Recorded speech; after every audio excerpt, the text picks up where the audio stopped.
Now, the greatest radio shows of all time. Suspense. The Shadow Node. Washington calling David Harding, counter-spy. Classic radio theater. The Great Gildersleeve. Fibber McGee and Molly. Dragnet. Gunsmoke. The Lone Ranger. Now, step back into a time machine with your host, Wyatt Cox. Good evening, friends of the Inner Sanctum. And we go back 72 years on this January 1st to 1950, an episode of Mr. President starring Edward Arnold and the Weighty Affairs of State. And we thank you for tuning in on this Saturday. Happy New Year. This is January 1st, the first day of the calendar year, and of course, we have 366 days to go. Regular mail delivery began between New York and Boston on this date in 1673. The first traveler's checks went on sale in London in 1772. Albany replaced New York City as the capital of New York in 1797. It was on this date in 1818. Mary Shelley's novel Frankenstein published. It was on this date in 1863, the first claim under the Homestead Act made. In 1892, Ellis Island opened to begin accepting immigrants to the U.S. New York City annexed land from surrounding counties, creating the city of Greater New York. The four initial boroughs, Manhattan, Brooklyn, Queens, and Bronx, joined on January 25th by Staten Island to create the modern city of 5 boroughs. The first official Mummers Parade held on this date in 1901. And it was in 1908, for the first time, a ball dropped in New York City's Times Square to signify the start of the new year. Alcatraz became a federal prison on this date in 1934. William Hewitt and David Packard founded Hewlett-Packard in 1939. Fulgencio Batista, president of Cuba, overthrown in 1959 by Fidel Castro forces during the Cuban Revolution. In 1962, Decca Records turned down an act they didn't think had a future. Guys known as the Beatles. Jimi Hendrix, Buddy Miles, Billy Cox recorded live at Fillmore East on this date in 1970. The album Band of Gypsies, the last Hendrix album to be released before his passing. It was on this date in 1971 cigarette advertisements banned on American television. It was on this date in 1975. John Mitchell, H.R. Haldeman, and John Ehrlichman convicted of obstruction of justice in the Watergate affair. There's only one human being in the world who knows to an absolute moral certainty the truth of my innocence or guilt. I know that legally and morally I am totally innocent of each of the charges that's been brought here. And with that certainty, I can live with myself, and I can move ahead now to see that as this process continues, the truth ultimately does become known and become understood. I have the full conviction that ultimately it will. And with that, I intend to move ahead in the days ahead on the process of appeal within the judicial system. H.R. Haldeman, speaking there, was found guilty, imprisoned for 18 months. Upon his release, he returned to private life, a successful businessman and real estate developer until his death from cancer in 1993 at the age of 67. Formal diplomatic relations established between the People's Republic of China and the U.S. on this date in 1974. AT&T broken up into 22 independent units in 1984. It was on this date in 1988 the Evangelical Lutheran Church in America came into existence, the largest Lutheran denomination in the U.S. North American Free Trade Agreement came into effect on this date in 1994, as 1 year later the World Trade Organization would come into effect. As the world celebrated the new millennium, 2000, no major crises arose from the dreaded Y2K computer millennium bug. Critical systems in areas such as electric power, telecommunications, transportation, and finance continue to function normally at this time, with very few reports of difficulties related to the date change. John Koskinen of the President's Y2K Council, a number of issues that arose, but by and large no major meltdown as was feared. Of course, people had been working night and day to make sure there were no issues for months and months. Adam Air Flight 574 disappeared on this date in 2007 over Indonesia. 102 persons on board. The U.S. Embassy in Jakarta, Indonesia, has confirmed that 3 Americans were aboard the Adam Air jet that lost contact Monday night over the mountains of Indonesia. Initial reports said that rescuers had found the wreckage and that 90 people were killed and 12 survived, but officials are now saying that the plane has not been found and the search continues. The plane lost contact Monday night after sending out 2 distress signals during a storm. Meanwhile, hundreds of people are gathered at the airport where the plane was to land, desperately awaiting word about the plane and its passengers. The plane broke up in midair and crashed into the Makassar Strait near Polowai in Sulawesi.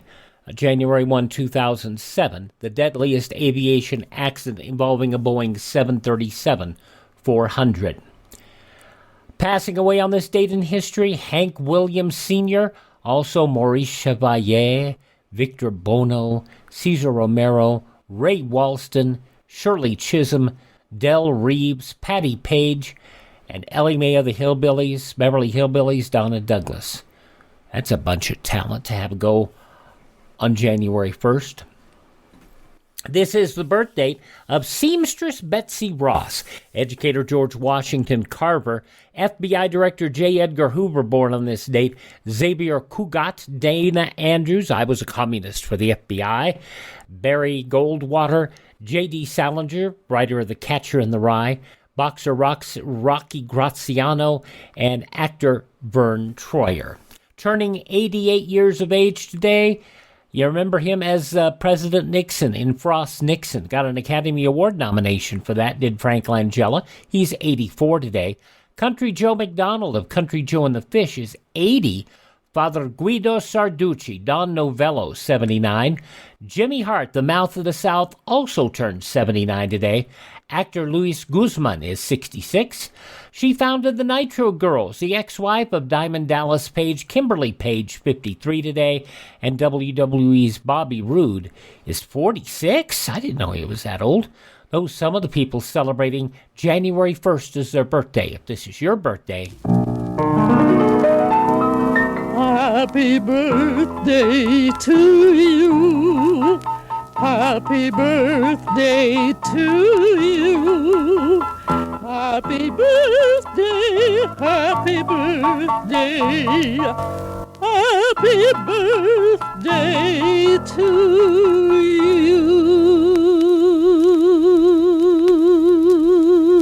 We head back 72 years, January 1st, 1950. Edward Arnold starring as Mr. President on this Saturday, New Year's Day edition of Classic Radio Theater on your favorite station. We start off this year of Classic Radio Theater with an episode of Mr. President starring Edward Arnold. This goes back 72 years, January 1st, 1950. And what your job is during this next hour is to try to figure out which president, this is a real president you'll be hearing about here, which president this is. Be listening. It is a very dangerous method of upholding reform to violate the law in so doing, even on the ground of high moral principle or of saving the public.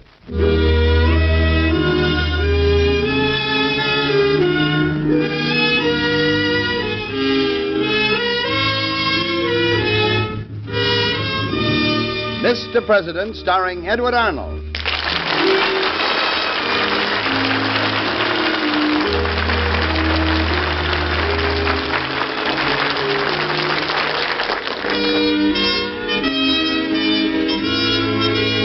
Mr. President, at home in the White House, the elected leader of our people, our fellow citizen and neighbor. These are little-known stories of the men who have lived in the White House. Dramatic, exciting events in their lives that you and I so rarely hear. True human stories of Mr. President.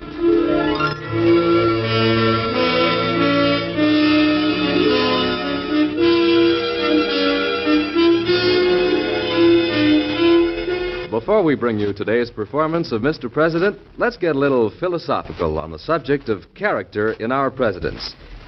You know, all American boys, and little girls too perhaps, grow up with the idea that they might be presidents someday. And why not? Our presidents have come from every environment. Rich and aristocratic, like Washington. Poor and self-educated, like Lincoln. They've been farmers and lawyers, warriors and school teachers. Teddy Roosevelt was bluff and hearty. Wilson was a quiet, scholarly type. But what one quality did they have that made them presidential material? Personality? A sense of responsibility? Think about it. Could you be a Jackson or a Monroe? Well, let's learn more about it now by listening to today's story of Mr. President. And now see if you can name the president upon whom this episode is based.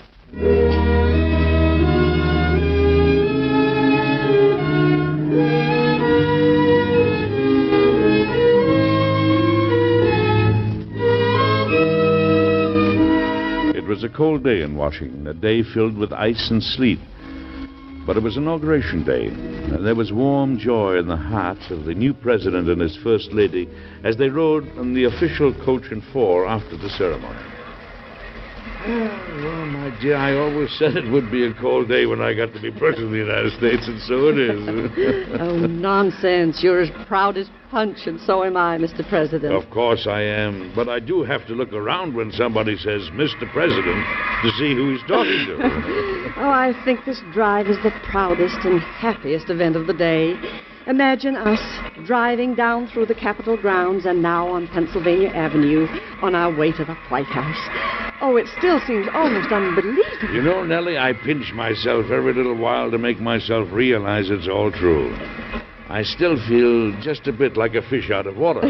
And I feel very daring. After all, never before has the president's wife ridden back to the White House with him from the inaugural. Well, since the ex-president decided not to ride with me, I'm very glad you decided to break the precedent. In fact, my dear, I think I prefer you. You're prettier. You're very sweet. Did you know the children were in the Senate gallery listening intently to your inaugural address? No, they sat through it all? Even Charlie? Even Charlie. Of course, he wasn't taking any chances. No. He did bring a copy of Treasure Island with him, but I must say he didn't open it once. He didn't. Now, that is the perfect gesture. It must have been a very good speech. Oh, of course it was. I was very proud of you. Thank you, my dear. You know, this isn't going to be an easy job.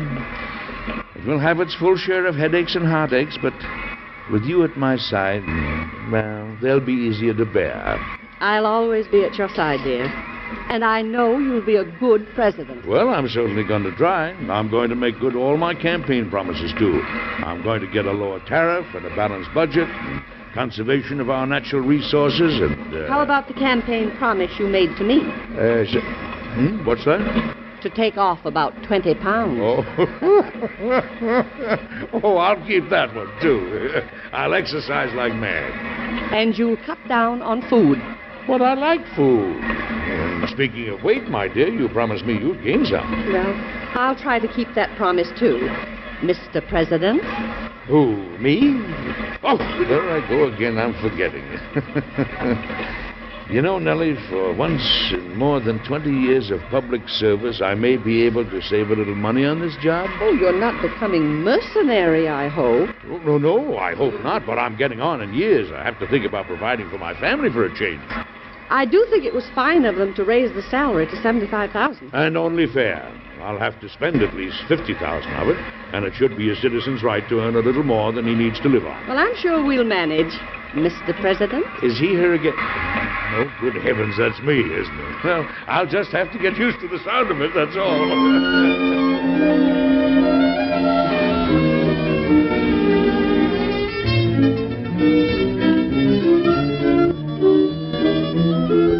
You sent for me, Mr. President? I did, Mr. Parker. I'm glad to see you. Won't you sit down? Thank you. I believe you'll find our national forests in good order, sir. Yes, thanks to your abilities as chief forester.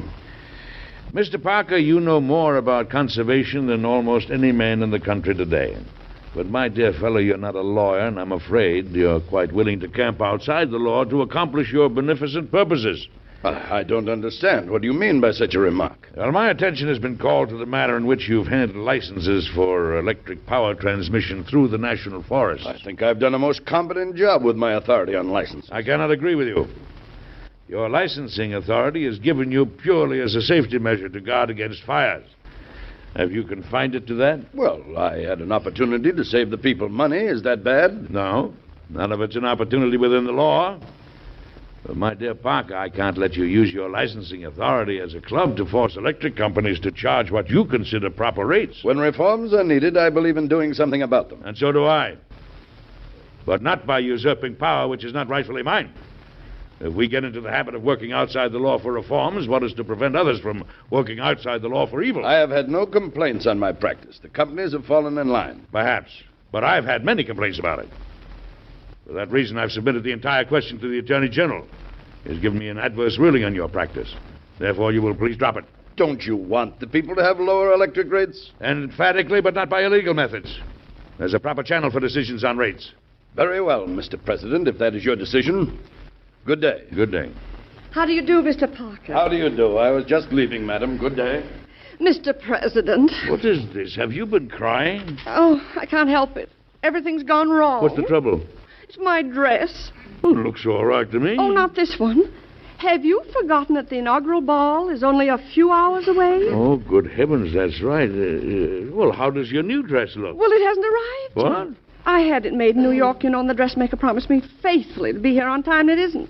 I just don't know what to do. Mm-hmm. That's bad. Can't you wear something else? To the inaugural ball? Why, I don't have a thing to wear. That's very bad. Have you tried telegraphing New York? Yes, and they assure me it should be here, but it isn't. Now, what am I going to do? Well, keep calm, my dear. Keep calm and borrow a gown from somebody if you have to. Oh, I hate to do that. Mr. President, what are you nibbling? Oh, just a few bonbons somebody left in his study here. Oh, and I know who that somebody was. Didn't you promise me you'd take off 20 pounds? Well, I intend to. I'm going to play golf later in the week. Yes, and you're going to stop eating between meals right now. Oh, but it's a long time till dinner, my dear, and I'm hungry. Well, you'll wait till dinner. Why, you're developing a bay window, a real corporation. Oh, goodness me, does everybody have a grudge against corporations around here? No. Well, I must see if the gown's arrived yet. Oh, I'm waiting for one of my new cabinet officers to arrive. Well, don't forget, you have to get dressed, too. Oh, I won't. Nobody will notice what I'm wearing. Archie? Yes, Mr. President? Has the secretary arrived yet? He just got here, sir. Well, fine. Will you have him come in? Yes, sir. President will see you now, sir. Thank you, Captain. How are you, Mr. President? I'm very well, Mr. Ballard, and you? Not bad. What with the blizzard and all. Well, I appreciate your dropping in so promptly in spite of the storm. First of all, let me say I'm delighted to have you in my cabinet. I appreciate the honor of being your Secretary of the Interior. Of course, I was reluctant to leave my private practice again. I know. I had to send out my most eloquent persuaders before I could get you to accept the post. Mr. Ballard, I saw what you did with the land office in my predecessor's service. You founded a chaos, and you left it an efficient and admirably conducted office. It was my job, sir. Yes, and an important one, too. Our soil, our forests, our water sites, our coal, well, we have to save for the nation's future. We'll need our resources for agriculture and industry and for protection against possible enemies many generations from now. I'm with you wholeheartedly in every particular, sir. I know you are, and that's why I'm glad to have you handling this department, Mr. Secretary. But there's one item. And what is that? Let's do things within the law. The former secretary and some of his associates, yourself excepted, of course, didn't always follow that rule. I know the temptation when you figure your cause is right and the end justifiable to be contemptuous of the means. But I firmly believe we run the risk of worse evils when we go beyond our limited powers under law. I'm a lawyer myself, sir, and in perfect accord with your approach. Good. I know that I can count on you. Indeed you can, Mr. President. Thank you, and good day, sir. Good day. Goodbye, Archie. Goodbye, Mr. Ballard. Archie. Yes, Mr. President? Is it time for us to get dressed for the ball? I think it is, sir. Oh, it's arrived, dear. What? The day is saved. What's arrived? Oh, the new gown. My, don't we look elegant. It's white satin. And see the goldenrod pattern? See it. I can feel my hay fever coming on already. Oh, I'm so relieved that the messenger got here with it. He was delayed by the blizzard. Does fit well, doesn't it? Oh, perfectly. And may I say, madam, that you're very beautiful and that I am a very lucky man? Thank you. I think the country is lucky to have you for a president, but I'm even luckier to have you for a husband.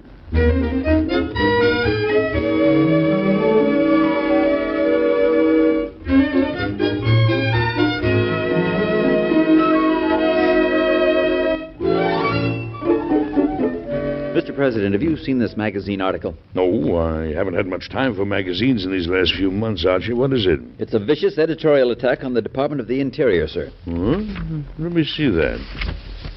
The Corrigans are reaching out for Alaska coal deposits estimated as being worth $3.5 billion or more.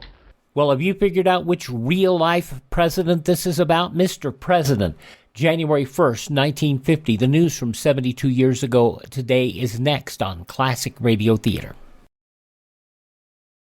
Mike Lindell, the inventor and CEO of MyPillow, wants to give back to listeners. You can get great discounts on all MyPillow products if you go to MyPillow.com. Click on the radio listener special.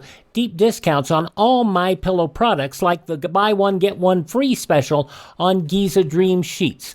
All MyPillow products come with a 60-day money-back guarantee, 10-year warranty. Call 1-800-951-8175 or go to MyPillow.com. Click on the radio listener special. Use my promo code USA. You know, if you feel like you're stuck with a health care plan you don't like, right now is a great time to switch to MediShare. They'll waive your new member fee if you join by January 15th. So that's $170 in addition to all the other savings. The typical family saves $500 or more per month. And MediShare has double the customer satisfaction rate when compared to health insurance. Double. Again, join by January 15th and save even more. Call 833-34-BIBLE. That's 833-34-BIBLE. What does it mean to be an American? Just what are our American values? Working hard to succeed, loving God, country, and family, being honest, strong, and compassionate. Supporting our Constitution and recognizing that we are blessed to be living in America, the greatest country in the world. Our Bill of Rights protects us, our freedoms of worship, speech, and privacy, our right to own firearms, our right to trial by jury, our right to be free, to live our own lives without some bureaucrat telling us what to do. Most countries don't have these rights. Want to know more? It's all there in the book. Get your own free book, The U.S. Constitution and the Declaration of Independence. Then read it again, and this time share it with your friends. Our great Constitution is the basis of all of our freedoms, our inalienable rights. Get your own copy at freeusbook.com. Brought to you by the American Media Council.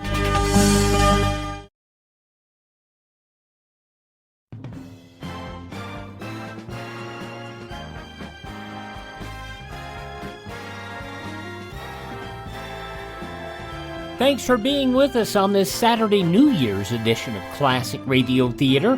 We're listening to an episode of Mr. President, starring Edward Arnold, as it was broadcast over ABC Sunday, January 1st, 1950.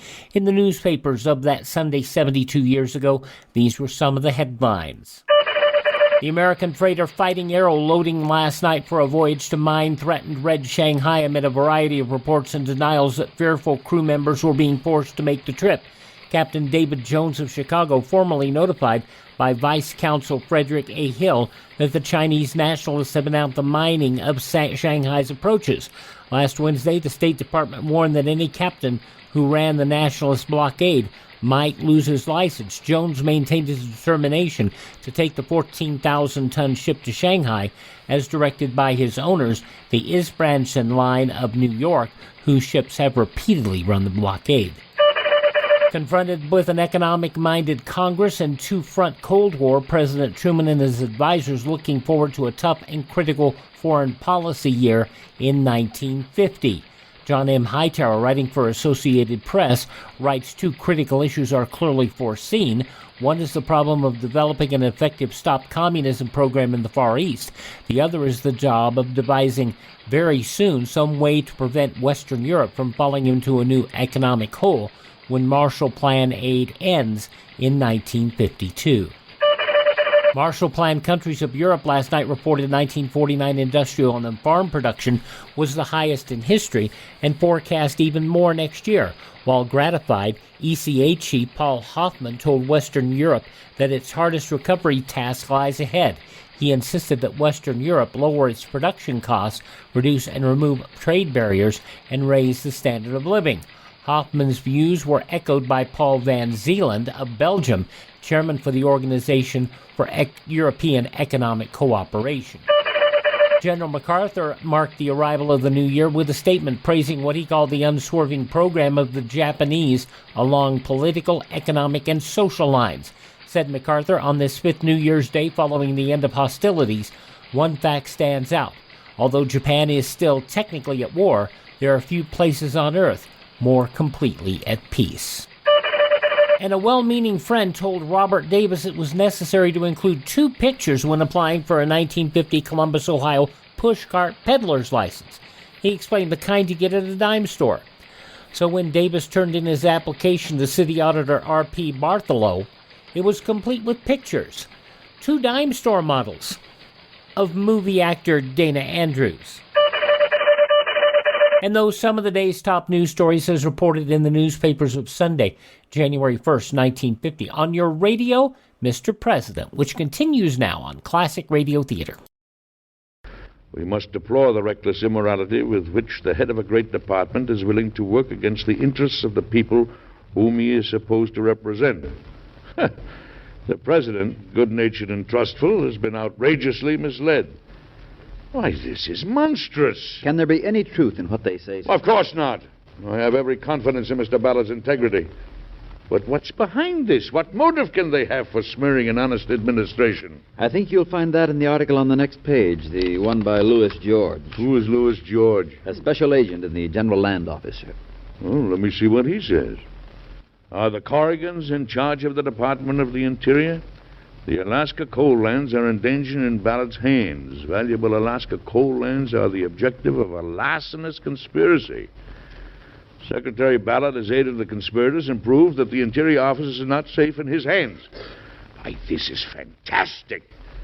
How can any government agent make a charge like that against his superior?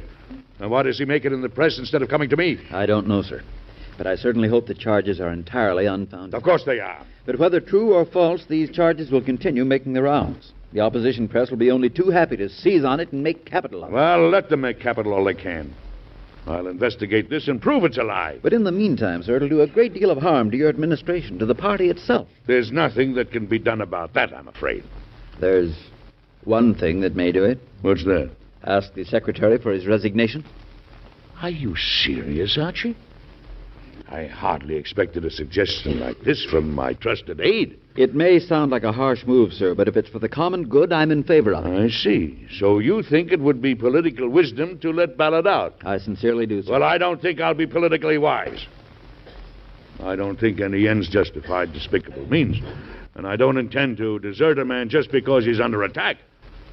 Certainly not until I've given him a chance to explain the entire matter. But any delay, sir, plays into the enemy's hands. Archie, there's such a thing as justice, and I hope I never get so fond of this job that I forget it. Have Mr. Ballard come to see me as soon as possible. We'll have no verdicts until all the evidence is in.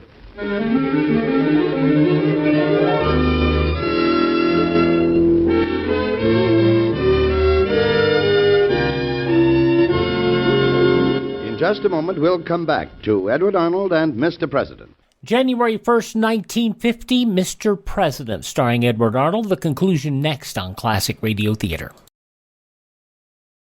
On Sunday's Classic Radio Theater, a show that has become one of your favorites. Gene Hirschhold as Dr. Christian from 84 years ago, January 2nd, 1938, The Kidnapped Husband. And I think you will find this touching. That'll be on Sunday's Classic Radio Theater. And as I said, many of you have taken to Gene Hirschhold's performance as Dr. Christian quite nicely. Thank you very much. But now the conclusion of Mr. President, starring Edward Arnold. Have you figured out which president it is yet? This was from 72 years ago today, January 1st, 1950. And now back to Edward Arnold and Mr. President.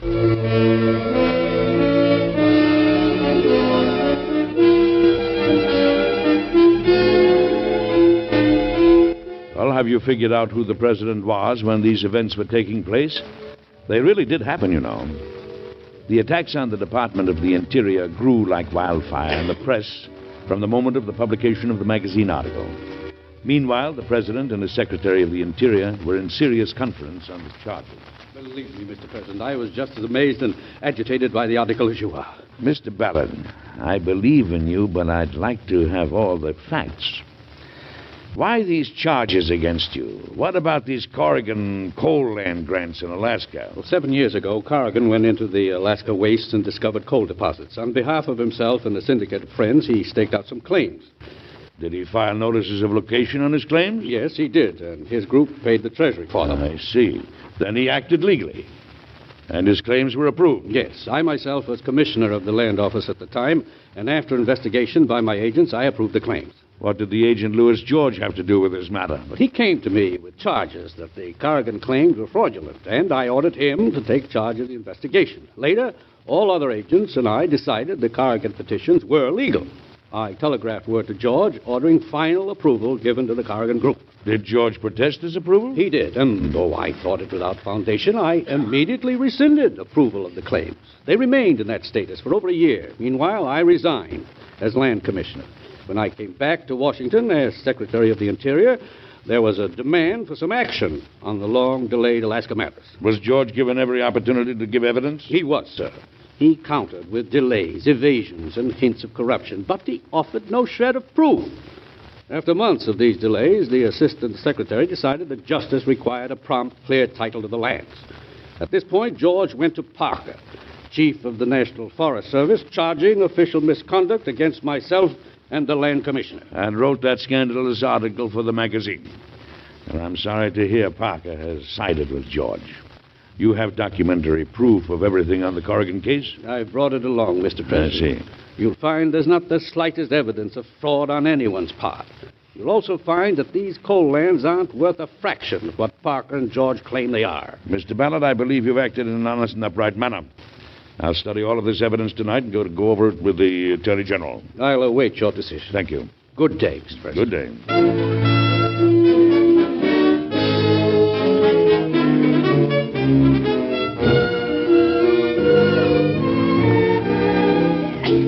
President, I must see you at once. You are seeing me, Mr. Parker. Sit down. I am told that you have ordered the dismissal of Louis George from government service. That is correct, sir. By what right, sir, do you discharge the most vigorous defender of the people's interest? By what right, Mr. Parker, do you question my right to order the dismissal of any government employee who is unfit for service? I beg your pardon, but that young man is not unfit.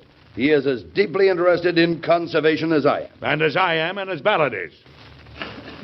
The Attorney General and I have examined documents furnished both by Mr. Ballard and Mr. George. Mr. George, we discovered, has charged the Secretary and the Assistant Secretary and the Land Commissioner with aiding the Corrigan Group to secure claims that are fraudulent and unlawful. That is my contention, too. For your information, Mr. Parker, the Attorney General and I found no evidence to sustain Mr. George's attack. When a subordinate in a government office makes a charge against his chief based upon mere suspicion, it makes it impossible for that subordinate to continue in the service of the government. I say an injustice was done to George. And I say a much graver injustice was done to Ballard and the others. Mr. President, I begin to wonder if you're as interested in conservation as you profess to be. I resent your remarks, sir. Conservation was no real issue in this matter? I believe it is. And I think it is the duty of those who would conserve the national resources to withhold all valuable coal lands from exploitation. Mr. Parker, this particular land was legally granted. It is not as valuable to the government as you suppose. I'm inclined to doubt that any Alaska coal land will ever be of great value to the government. I beg to differ. As you choose. Time will say who is right.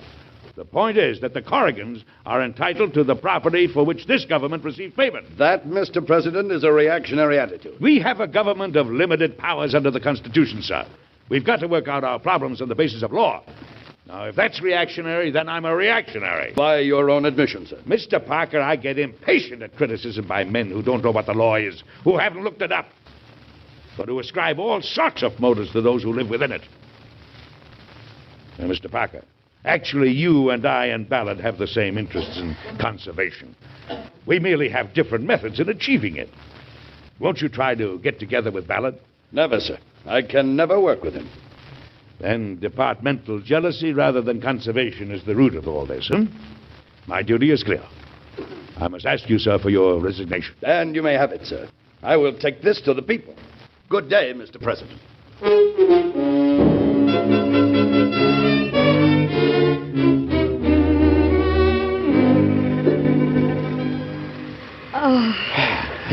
A little trip like this down the Potomac will do you good, Mr. President. You've been working much too hard. And so have you, my dear. I'm afraid your duties at the White House have been pretty strenuous. You both need a little relaxation. Yes, Archie. I want to visit Mount Vernon and not have to worry for a while about how many unexpected guests to expect for luncheon or dinner. Well, I, for one, will be glad to get away from newspapers and scandalous charges for a change. Did you read that blast from Watterson's paper in Louisville? Read it? Archie, I'll carry the memory of that blast with me to my dying day. And I quote now. For the first time in the history of the country, a president of the United States has openly proclaimed himself the friend of thieves and the enemy of honest men. Vitriolic, sir, but you'll remember that I anticipated it. I'm not the only one who suggested that Secretary Ballard may prove a political burden. Archie, if I were to turn Ballard out in view of his innocence and of the conspiracy against him, I'd be a white-livered skunk.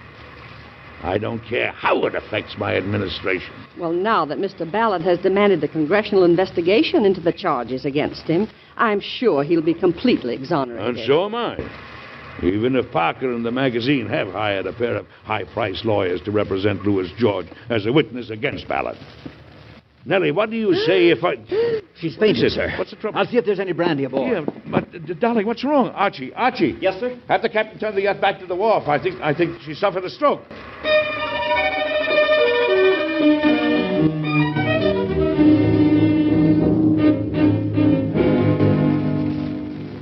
How is she today, sir?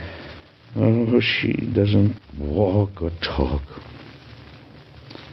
Archie, I don't know what's going to happen to her. Oh, she'll pull through, Mr. President.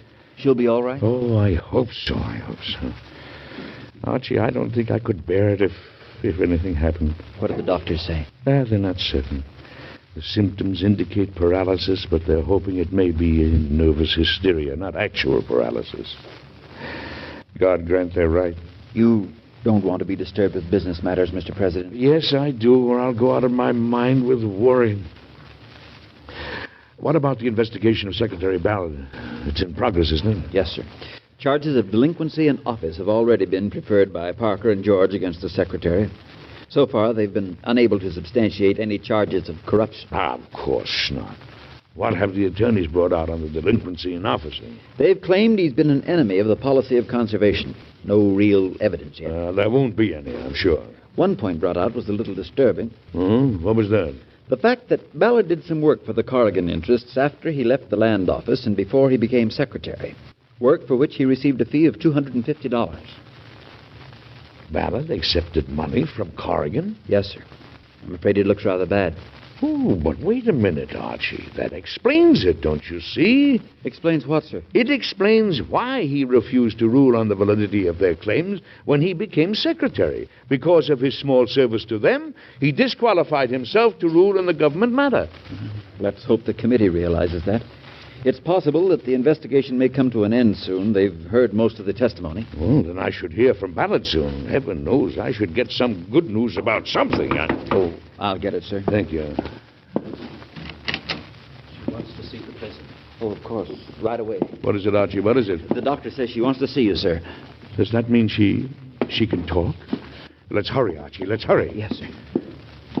Oh, my dear, my dear. You are better, aren't you? Of course I am.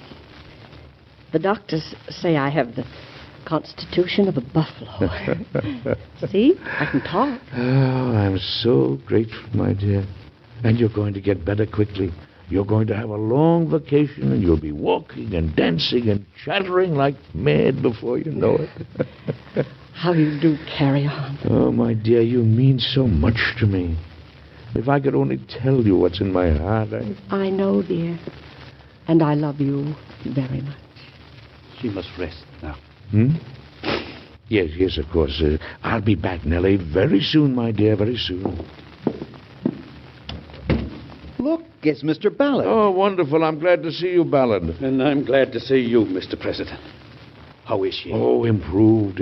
She's talking. But tell me, what about the investigation? It's all over. The committee exonerated me. Ah, that's splendid news. Congratulations. And may I offer mine, too, Mr. Ballard? Thank you. It's been a source of great strength to me, Mr. President, that you've stood by me in the midst of these attacks. Well, somebody has to stand by a man when he's being unjustly accused. The committee could have saved a lot of time and money by taking my word for it. Ballard, you and I will continue to do a job for the nation, an honest job within the limits of the law.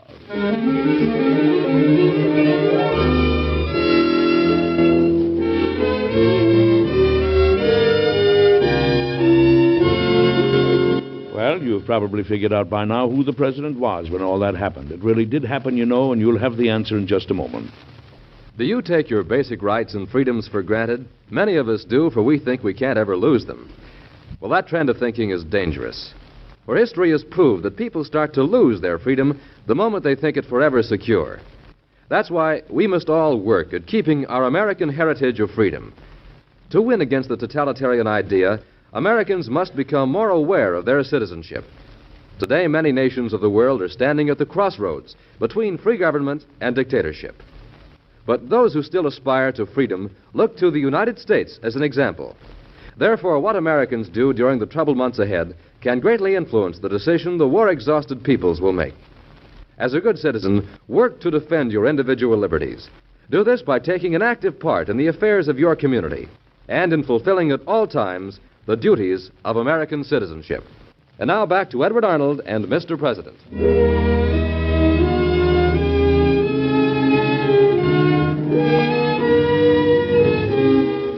What are you thinking about, Mr. President?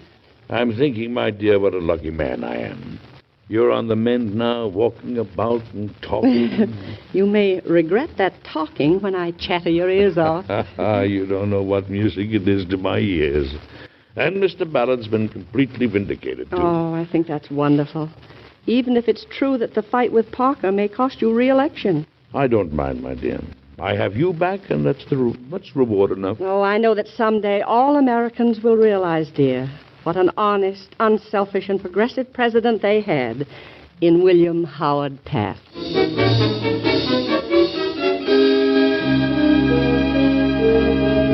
Be with us again next week, won't you, for another story that happened in Washington a few years ago to Mr. President. Until then, goodbye.